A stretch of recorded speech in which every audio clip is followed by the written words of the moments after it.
भगवान शिव को नमन करते हुए राधा कृष्ण के श्री चरणों का वंदन करता हूँ। साधकों को शक्ति देती वह कला है, भावना को भक्ति देती वह कला है नहीं अभिव्यक्ति का मृदु माध्यम भरा, है नहीं अभिव्यक्ति का मृदु माध्यम भर, साधकों को मुक्ति देती वह कला है, साधकों को मुक्ति देती वह कला है। ऐसी कला और साहित्य की अखिल भारतीय संस्था संस्कार भारती के जो वर्ष भर में मनाए जाने वाले 6 उत्सव हैं, उनमें से यह प्रमुख उत्सव श्री कृष्ण सज्जा समारोह के आज के सम्मानित अध्यक्ष आदरणीय प्रोफेसर विवेक श्रीवास्तव जी, हमारे विशिष्ट अतिथि जिनका भी एकल अभिनय हम सुन रहे थे, देख रहे थे, आनंदित हो रहे थे, आह्लादित हो रहे थे, ऐसे महोरी से पधारे सीतापुर इकाई के नाट्य विधा संयोजक श्री अतन शुक्ल जी और हमारे दूसरे जो विशिष्ट अतिथि हैं जिनकी बहुत ही सुंदर रचना हमने सुनी, ऐसे सीतापुर इकाई के उपाध्यक्ष आदरणीय श्री भार गोविंद जी और यहाँ विश्वा इकाई निरंतर जिनके नेतृत्व में पूरी ऊर्जा के साथ अक्रांतित हो रही है, ऐसे हमारे सम्मानित अध्यक्ष विश्व इकाई के आदरणीय श्री भगवत शरण श्रीवास्तव जी, जिनकी वंदना से यह कार्यक्रम प्रारंभ हुआ, ऐसे हमारे आदरणीय शिवानंद दीक्षित जी, विश्व संस्कार भारती के ग्रुप पर अगर हम जुड़े हैं और उसमें जब जाते होंगे तो सबसे पहले सुप्रभात के रूप में जिनका एक बहुत प्यारा और प्रेरणादायक संदेश प्रतिदिन प्राप्त होता रहता है, ऐसे हमारे प्रमोद कपूर जी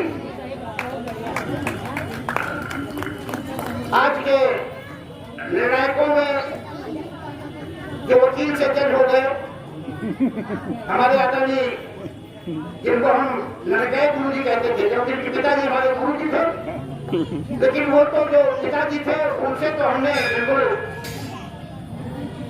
एकलव्य की तरह सीखा, हालांकि उन्होंने मोटा नहीं मांगा, लेकिन प्रेरणा लेते थे केवल उनसे हम। लेकिन जो कुछ भी हमने गलत में सीखा था, प्रोजेक्ट से सीखा था, ऐसे आज के निर्णायकों में विश्व लाइब्रेरी एसोसिएशन के भूतपूर्व के मैं अभूतपूर्व अध्यक्ष कहता हूँ, और इसलिए कहता हूँ कि विश्व लाइब्रेरी एसोसिएशन के जितने भी अध्यक्ष हुए, किसी ने भी अपने समय का हिसाब किताब नहीं दिया, लेकिन ये एक ऐसे अध्यक्ष थे जो पद छोड़ने से पहले पूरा हिसाब किताब सबके सामने रखकर और तब पद छोड़ते थे। इस मामले में मैं बहुत अध्यक्ष कहता हूँ कि ब्रिजेश नारायण गुप्ता जी और हमारी मातृशक्ति स्वरूपा जो निर्णायक के रूप में उपस्थित है, आदरणीय सीमा रस्तोगी जी जो कोषाध्यक्ष हैं, आदरणीय श्री श्रीपति रस्तोगी जी, हमारे पत्रकार बंधु श्री आशीष मिश्र जी हमारे मीडिया प्रभारी हैं, अतुल जी, अन्य सभी उपस्थित गणमान्य अतिथियों का, कवियों का, श्री नारायण जी हमारे सेवा भारती के विश्वा इकाई के अध्यक्ष हैं, आदरणीय धूलिया जी जो इस आयु में भी इतनी सक्रियता रखते हैं। प्रत्येक कार्यक्रम में हम देखते हैं कोई भी कविगोष्ठी होती है तो सबसे पहले पहुंचने वालों में हमने धूलिया जी को और कृष्णाजी खड़ोत जी को जो है वो पाया है। ये सब हमारा प्रेरणा स्रोत है। और आज के इस अवसर पर उपस्थित जो हमारे बाल बाल बैठे हुए हैं, नंद बाबा बैठे हैं, यशोदा बैठी हुई है, उन सबको नमन करता हूँ और हम चाहते हैं एक बार जोर से जयकारा लगाएंगे।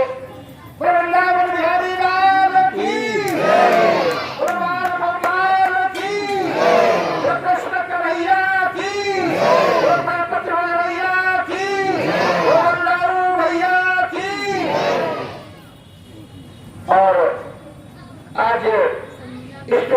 पूजा के अवसर पर आप सब यहाँ उपस्थित हैं। निर्णायकों ने अपना निर्णय कर दिया होगा, लेकिन बड़ा कठिन होता है उसका निर्णय करना जो पूरे संसार पर निर्णय करता है, देता है। और आज हम उसका निर्णय कर रहे हैं। तो मित्रों, इस कोरोना महामारी के बाद पिछली बार ये कार्यक्रम नहीं हो पाया था, तमाम लोगों को निराशा हुई होगी। तो मित्रों, आज जब हम कृष्ण के रूप में अपने बालक को सजाते हैं तो निश्चित रूप से जो हमारे अंदर भी कुछ न कुछ प्रेरणा, एक अच्छे संस्कार हमारे मन पर भी पड़ते हैं। क्योंकि कई बार जो हम बालक को, अगर हमें बालक पर गुस्सा आता है और उसके लिए कहीं अपशब्द निकलने वाले भी हो और हमारे सामने उसकी किस रूप में झांकी अगर आ जाए, स्वरूप आ जाए, तो अपने बालक के सामने हम अपशब्द नहीं बोल सकते। उसको ये लगेगा कि शायद हम कृष्ण को शायद हम गाली देने जा रहे हैं, तो हम अपने को निश्चित रूप से कंट्रोल करेंगे। ये होता है स्वरूप का प्रभाव। ऐसे ही यह छोटा बालक जो आज कृष्ण है से बड़ा होता है, धीरे धीरे दुनियादारी पहचानने लगता है, तो उसके बाद अगर उसका अपना कहीं चित्र उसको मिलता है कृष्ण के रूप में, तो वो भी जब कहीं गलत दिशा में जाने को होता है तो एक बार सोचने को विवश होता है, ये मेरा कृष्ण भगवान के रूप में और ये मेरा चित्र लगा है और मैं कैसे गलत रास्ते पे जा सकता हूँ। तो कहीं न कहीं ये संस्कार हमारे जीवन में आए, और इसलिए जो है वो ऐसे संस्कारों को जगाने के लिए स्थान स्थान पर संस्कार भारती ऐसे आयोजन करती है। क्योंकि संस्था नहीं है यहाँ मात्र मनोरंजन की, भक्ति जनों में नित्य नूतन है संस्कार, और कारण जो देश के पतन के रहे हैं न तो उन्हें दूर करने का ही लिया है कार्यभार। और भारत पुनः शस्यशील शौर्य मंडित हो, ऐसे संस्कारों को जगाने का ही है विचार। अब 3 लोक 14 भुवन 10 मध्य मेरे स्वदेश के तो हुए जय जयकार, मेरे स्वदेश के तो हुए जय जयकार। इसी भावना से संस्कार भारती गांव-गांव में अभी 3 दिन पहले रामाबादी में ऐसे कृष्ण सज्जा प्रतियोगिता हुई थी, और इसका जब प्रारंभ हुआ था लगभग 25 वर्ष पहले रामाबादी में, तो केवल 7 कृष्ण सजकर आए थे। वो भी परिवार के लोग थे, लेकिन वो संख्या बढ़कर 70 तक पहुंच गई है। तो 2 वर्ष बाद ये हो रहा है कार्यक्रम, इसमें कुछ संख्या प्रभावित हुई होगी, लेकिन विश्व इकाई की संख्या कम से कम 100 से अधिक होनी चाहिए। ऐसा देखिए, यहाँ पर तमाम ये जो बालक जितने ईसाई के यहाँ सजे हुए बैठे हैं, उसी आयु के तमाम बालक हो रहे हैं यहाँ पर, वो देख रहे हैं। अगर वो लोग भी किसी के रूप में आप बात करके आए होंगे हमारे आपके आसपास के मोहल्ले में, तो हमको प्रेरित करना पड़ेगा, हमको जाना पड़ेगा, अपने बच्चे को तैयार करते समय बताना पड़ेगा। कई बार ये लोग भी कहेंगे, अरे हमारे पास इतना पैसा नहीं है, हम इतना अच्छा मुकुट नहीं ला सकते, हम ऐसा वो पीताम्बर कहाँ से लाएंगे हम। तो कृष्ण के सजाने में तो कृष्ण को केवल वो राजा के रूप में नहीं थे, कृष्ण केवल पीताम्बरधारी कृष्ण नहीं थे, कृष्ण तो वो कच्छी वाले थे। केवल एक बांस की बंसी पर, वो बांस पर केवल एक कोई अच्छा सा अगर हम रेपर चिपका दें और एक मोर पंख बस हमारे कृष्ण तैयार हो गए, ज्यादा कुछ आवश्यकता नहीं है। प्रथम द्वितीय तृतीय भले ही ना है, लेकिन यहाँ सहभागिता पुरस्कार तो सबको प्राप्त होने वाला है। और हम कहते कुछ भी नहीं प्राप्त होगा, तो जो संस्कार बिना चाहे हमको मिल रहा है, वो संस्कार तो हमको, हमारे परिवार को, हमारे मोहल्ले को सबको प्राप्त होने वाला है। तो इसलिए जो है वह आवश्यक है कि हम अपने बालक को तैयार करते समय दूसरे के बालकों को भी हम तैयार करें। हमें याद आ रहा है वो दृश्य बनारस की गंगा घाट की सीढ़ियों पर संस्कार भारती का जो पहला कार्यक्रम हुआ, हमारे माननीय संरक्षक माननीय योगेंद्र जी जो संस्कार भारती के संस्थापक संकलन मंत्री थे, तो ऐसे ही वहाँ पहली बार में ही 3700 प्रश्न आए थे। पूरी सीढ़ियां यहाँ से वहाँ तक कृष्णमय। और उसके बाद आप सोचिए, यहाँ वो था कि घर से सजा के लाएंगे, तो जब घर से सजा के लाए होंगे जिस मोहल्ले गए थे, तो चारों ओर वातावरण कृष्णमय दिखाई देता होगा, और जब वापस गए होंगे तो कृष्णमय वातावरण दिखाई देता होगा। कई विद्यालयों में छुट्टी नहीं थी, लेकिन जब बच्चे चले आए, अभिभावक चले आए, तो वहाँ बचा के अपने आप छुट्टी का माहौल वहाँ बन गया। ऐसे 3700 कृष्ण वहाँ पर आए। और उससे भी आश्चर्य की बात यह है, एक बुढ़िया, जैसे अब मैं चीज देखे चलता हूँ, पहले नहीं चलता था, मजबूरी है मेरे सामने, तो वो बार बार भीड़ में अंदर घुसने की कोशिश करती थी। और वहाँ जो व्यवस्था में सुरक्षा कर्मी थे लगे हुए थे, पहले उनको किनारे कर देते थे। हमारे भी कार्यकर्ता ने पूरा मोड़ काम घुसे की भीड़ में और परेशान हुई हो, कहीं नहीं भैया हमका भगवान के दर्शन करेंगे तो हम जरूर जावा चाहिए, ये उसकी श्रद्धा। तो बाबा योगेंद्र जी ने देखा तो उन्होंने कार्यकर्ता को भेजा, देखो भैया वो बुढ़िया मारे उसको रोक दे रहे हैं, उसको भेजो, उसको ले आओ और उनका मन है तो आके सप्तशृंगी के दर्शन करे। और वो बूढ़ी अम्मा एक तरफ से सप्तशृंगी के दर्शन करती, उनके पैर छूती और उनके पास दो बड़ी बड़ी झोलियां थी, उनमें से एक में से कहीं पेड़ा कहीं लड्डू निकाल के कृष्ण के हाथ में देती और एक चांदी का सिक्का जो है कृष्ण के हाथ में वो पूरा कृष्ण को देती चली। तो ऐसी विलक्षण घटनाएं जो है ऐसे अवसरों पर होती रही है। तो हम जैसा निवेदन करें अपने बालक को, क्योंकि रूप का बहुत महत्व होता है।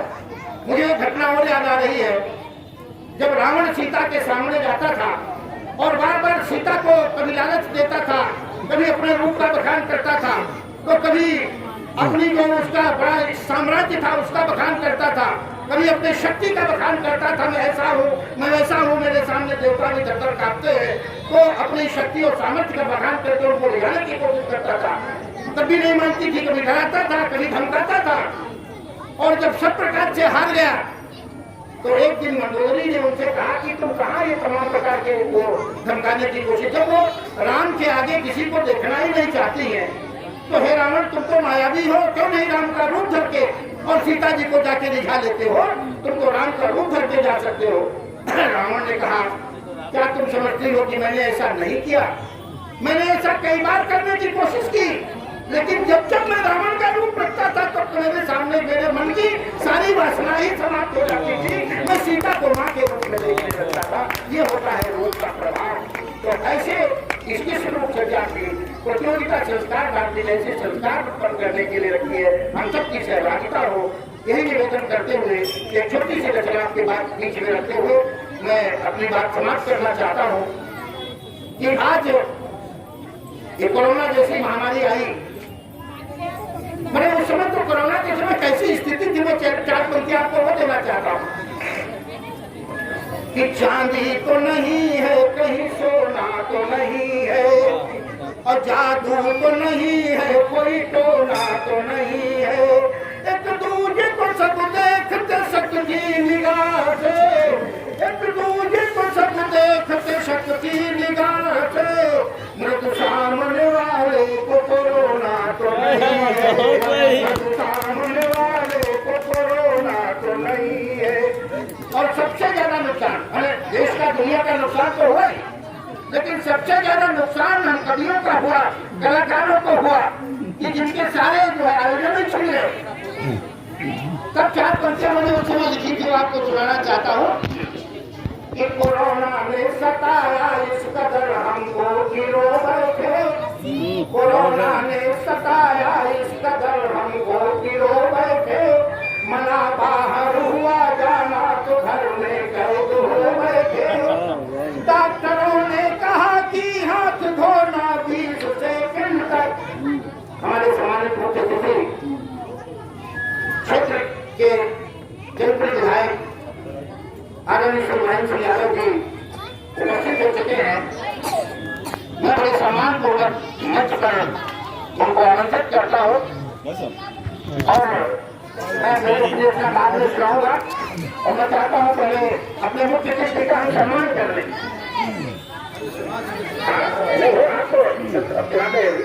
तब तक हम जो है वो आनंद जी को माइक दे रहे हैं।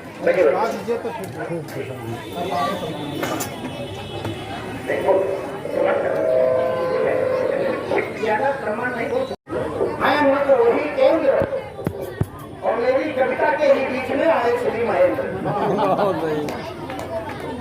आए श्री महेंद्र की वंदन अभिनंदन है। और ये तो श्री कृष्ण में श्री कृष्ण कार्यक्रम में यादव जी का अभिनंदन है। तो मित्रों अभी माल्यार्पण करके स्वागत किया गया हमारे मुख्यमंत्री जी का, और एक घटना शायद अभी इसके पहले याद होगी, श्रीमान रस्तोगी जी का जो माल्यार्पण माला भेंट करने के लिए बुलाया गया, तो अनुराग ने बड़े ही मतलब एक जैसे छोटा बेटा मां का सम्मान करता है, उन्हें सीमा जी को माला पहना दिया, कई लोगों को बड़ा आश्चर्य हुआ। तब हमको एक घटना याद आ गई, मैं अपना लोग नहीं स्मरण कर पा रहा हूँ।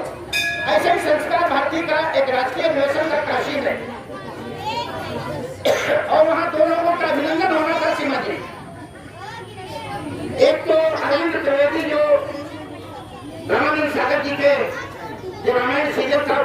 रोल किया था। और दूसरी जो विश्व प्रसिद्ध नृत्यांगना थी सोनल मान सिंह, तो पहले माननीय अटल जी उसके मुख्यतिथि थे। तो माननीय अटल जी ने सबसे पहले अरविंद त्रिवेदी जी का माल्यार्पण करके, शाल उड़ा करके, स्मृति दे करके उनका अभिनंदन किया। जब सोनल मान सिंह का नंबर आया तो उनको शाल उड़ाई, स्मृति मिले तो माला पहनाने का नंबर आया तो उनके हाथ में देने लगे झिझकते हुए। सोनल मान सिंह ने कहा नहीं अटल जी, मैं तो आपके हाथ से माला पहनूंगी। अटल जी संकट में बोले देखो मेरे यहाँ ऐसी परंपरा नहीं है। मैंने पहली बार अटल जी को जो किसी को मैंने हमेशा जो हाजिर जवाबी में जिनका कोई जवाब नहीं था, मानिए अटल जी का।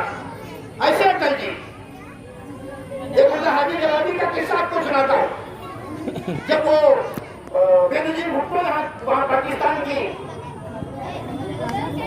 प्रधानमंत्री हुआ करते थे, और उस समय जब माननीय अटल जी यूएनओ में गए तो अटल जी ने जब भाषण दिया, जिसके पहले बेनजीर भुट्टो का भाषण हुआ, तो उन्होंने अपने भाषण में कहा कि बिना कश्मीर के हमारा पाकिस्तान अधूरा है। अटल जी का जब नंबर आया तो अटल जी ने कहा अगर कश्मीर के बिना आपका पाकिस्तान अधूरा है तो पाकिस्तान के बगैर हमारा हिंदुस्तान अधूरा है। और जब वो संसद में आए तो उनका अभिनंदन किया गया, तमाम छात्रों ने उनको बधाई दी। अटल जी आपने क्या नहले पे दहला मारा है? अटल जी ने कहा नहीं मित्रों, मैंने नहले पे दहला नहीं मारा था, मैंने पाकिस्तान की बेगम पर हिंदुस्तान का भाषा मारा। लेकिन उन अटल जी को सोनल मान सिंह के सामने मैंने निरुत्तर होते हुए देखा। जब उन्होंने माला पहनाने में वही सिखाए तो सोनल मान सिंह ने प्रश्न कर दिया, माननीय अटल जी मैं आपसे एक बात जानना चाहती हूँ, आप मेरी प्रतिभा का सम्मान कर रहे हैं कि मेरी काया का सम्मान कर रहे हैं? अगर मेरी काया का सम्मान कर रहे हैं तो मुझे आपसे कुछ नहीं कहना है, मैं माला ले लूंगा यहाँ से। लेकिन अगर मेरी प्रतिभा का सम्मान कर रहे हैं तो प्रतिभा का कोई लिंग नहीं होता, ना वो स्त्रीलिंग होती है, ना पुल्लिंग होती है, प्रतिभा होती है, इसलिए आपको माला पहनानी पड़ेगी। मैं माला पहनूंगा। अटल जी ने माला पहनाई और संयोग देखिए, वो सड़क के किनारे कार्यक्रम हो रहा था, ऐसे बहुत बड़ा पार्क था, और सड़क के किनारे वो जैसे म्यूनिसिपलिटी बात नहीं, कुछ बैंड बाजे वाले अपना रिहर्सल करते रहते हैं, ठीक उसी समय वहाँ पे बैंड बजने लगा, आज मेरे यार की शादी है, आज मेरे यार। अटल जी ने हमारी ओर देखा और कहा कमलेश सिंह ये क्या हो रहा है, ये कौन सी साजिश है आपकी? हमने कहा चलो कोई साजिश नहीं है, ये बैंड वाले हैं शादी की हेलो बजा रहे हैं। तो जब उनको मैंने भाषण देने के लिए बुलाया तो उनका जो पहला वाक्य था, हम तुम्हारे क्या जाने शादी की हेलो, और इसी अखबार वालों ने जो है एडिट जाती थी। तो ये घटना थी मैं आपसे जोड़ना चाहता था। तो मैं जो कविता सुना रहा था, ये जो कोरोना महामारी है इसने देश दुनिया का जितना नुकसान किया हो मैं नहीं कह सकता, लेकिन हमारे कवियों का, कलाकारों का बड़ा नुकसान किया, और व्यक्तिगत हमारा भी नुकसान किया। विधायक जिनसे हमारा घर बनने वाला था वो कोरोना आगे बैठा हुआ है, वो भी नहीं बन पाता। अब अगले साल के लिए आशा करता हूँ बनेगा। तो मैं सुना था कवियों का कितना नुकसान किया कि कोरोना ने सताया इस कदर हमको कि रो बैठे, मना बाहर हुआ जाना तो घर में कैद हो बैठे। देखिए किधर अग्रवाल जी वो हमारे बीच उपस्थित वाले सहपाठी रहे हमने बहुत पहले, और नाटक में जब मैंने रोल किया था चंद्रबरदाई का, तब उन्होंने मोहम्मद गोरी का रोल किया था, और ऐसा वैसा रोल नहीं किया था। उस समय किसी में लोग टोपी थी, तो जब उन्होंने सर उठाया तो हमने वो बताया 4-5-24 का जन्मों ऊपर सुल्तान है, तो उन्होंने सर उठाया उसी का और वो पंखे में टोपी लग के नीचे लुढ़क गई। और वहाँ दर्शकों में बड़ा खलबली मच गई, लेकिन इतने होशियार इन्होंने तुरंत कहा जो वहाँ चौथार मेरी टोपी उठा के और मेरे सर पर जो फिर से जो रखी जाए, लोग समझे कि इसमें कोई डायलॉग होगा।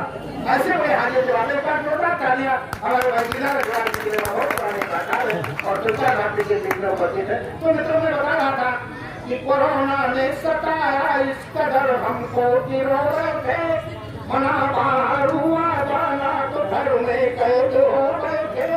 डॉक्टरों ने कहा कि हाथ धोना 20 सेकंड तक, डॉक्टरों ने कहा कि हाथ धोना 20 सेकंड तक, कि हम 10-20 कवि सम्मेलनों से हाथ धोए, कि हम 10-20 कवि सम्मेलनों से हाथ धोए थे।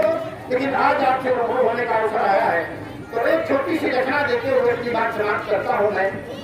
समय भी तो नहीं हो रहा है कि भगवान श्री कृष्ण जी के जीवन में जितनी विसंगतियां थी, उतनी विसंगतियां अगर हमारे आपके जीवन में हो तो शायद हम सोच नहीं सकते, खेल नहीं सकते उनको। तब एक रचना में देता हूँ कि इससे भी बड़ा और गौरव क्या होगा कल के जमाने में, ध्यान से चलेंगे सब लोग।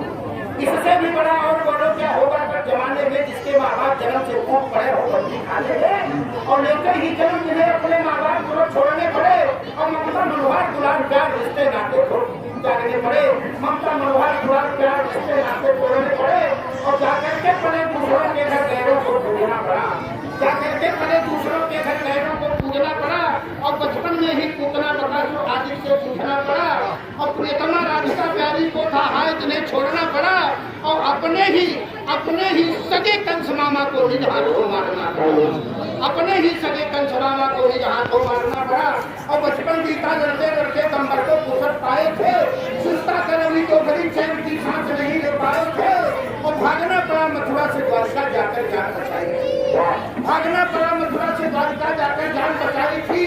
शिशुपालों जरासंधियों से लड़ते देखी करवाई थी और विकराल महाभारत का फिर नेतृत्व जिन्हें करते देखा, विकराल महाभारत का फिर नेतृत्व जिन्हें करते देखा, अपने ही सम्मुख अपने बंधु बांधवों को मरते देखा, अपने ही सम्मुख अपने बंधु बांधवों को मरते देखा और जिनके अंत समय कोई अपना कहने वाला ही न था, जब स्वयं देह त्यागी कोई पानी देने वाला नहीं, जब स्वयं देह त्यागी कोई पानी देने वाला भी न था और जीवन बीता प्रतिकूल परिस्थितियों में, पर कैसा विस्मय था।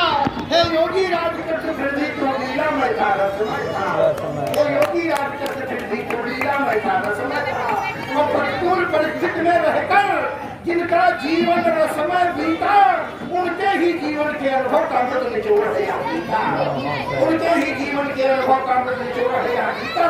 हम गीता का अनुसरण करें तो अपना जीवन धन्य बने, संदेश दे रहा जन्मोत्सव हम करते भक्त आनंद बने, पर ऐसी भक्ति निरर्थक है जिसमें हो नहीं शांत नहीं, अंतिम प्रक्रिया चलेगा।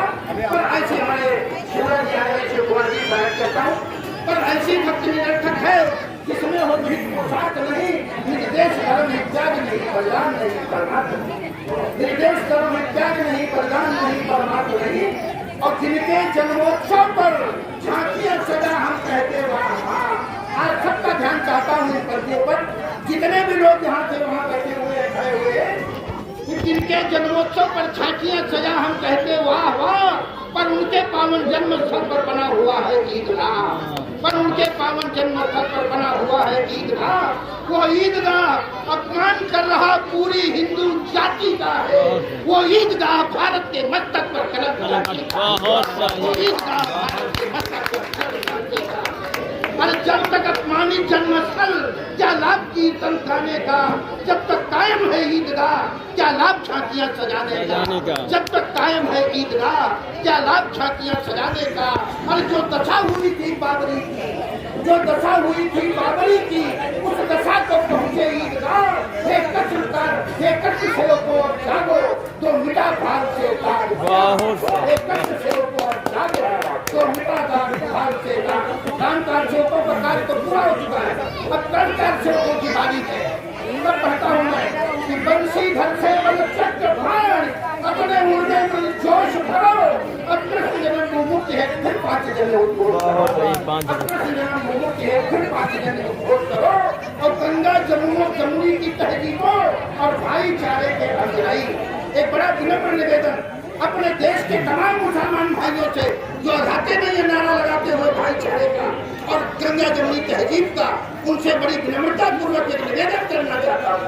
गंगा जमुनी तहजीबों और भाईचारे के अनुयायी, जन्मस्थल मुक्त कराने ही तुम करो स्वयं अगुवाई, जन्मस्थल मुक्त कराने ही तुम स्वयं करो अगुवाई। औरंगजेब ने गलती की और वही गलती तुमने की। राम जन्मभूमि में सबसे आगे आकर जो काम कोर्ट के द्वारा हुआ है, वो काम अगर मुसलमान भाइयों की ओर से होता तो शायद हमारे बीच की जो खाइयाँ है, जो दूरियां हैं, ये पट गई होती, समाप्त हो गई होती। लेकिन ये दूसरा मौका दे रहा हूँ, ये दूसरा मौका आपके सामने है और इसलिए मौका दे रहा हूँ क्योंकि हमारे परम पूज्य सत्संग चालक जी ने कहा है हमारा आपका डीएनए तो एक है, हम आप तो एक है, हमारे आपके पुरखे एक है।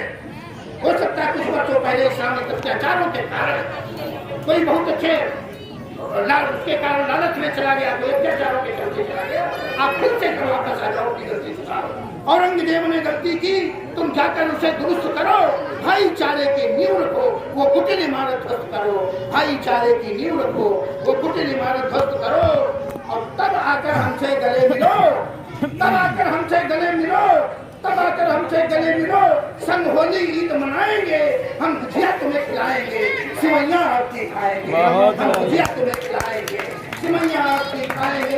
अरे तुम भी तो कुछ पीढ़ी पहले हिंदू ही थे, अपना इतिहास क्यों भूल रहे? तुम भी हो वंशज सके क्यों मुगलों को बात को भूल रहे? तुम भी वंशज हो सके क्यों मुगलों को बात को भूल रहे? इस्लामिक अत्याचारों ने ही तुमको हमसे दूर किया, जबरन कलमा पढ़वा कर धर्म बदलने को मजबूर किया। अरे तुमको तो खुद आगे बढ़कर गुलामी का चिन्ह मिटाना था, जब हम सब भाई भाई को भाई का फर्ज निभाना था, जब हम सब भाई भाई को भाई का फर्ज निभाना था। अब ही है समय, चेत जाओ, निद्रा त्यागो, कुछ होश करो, भारत माता की जय बोलो, वंदे मातरम उद्घोष करो, भारत माता की जय बोलो, वंदे मातरम उद्घोष करो।